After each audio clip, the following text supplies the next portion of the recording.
MULN stock analysis and MULN stock prediction. Is it a buy right now? Watch this 1-minute video till the end to find out.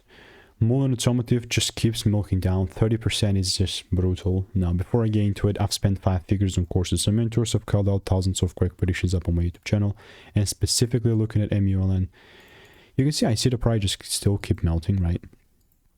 Now, the idea is that obviously we had like a reverse pit just recently, but other than my expectation that it would just keep doing so, right? I mean, I'm not even trying to exaggerate, but 2023 was the biggest year for me in terms of just shorting the crap out of MULN. Like, I was here day in and day out, and I had so many receipts on this. It's crazy. So they're all different, right? You can just pause the videos and check out the links as proof as yourself. But yeah, this just shows how long we've been in the game, 4 years. Everything documented on my YouTube channel, specifically right now, right? It's just, I mean, no comment. Absolutely bearish. I genuinely just see this thing still keep melting. Unless I see a bigger catalyst or something, but not a big fan.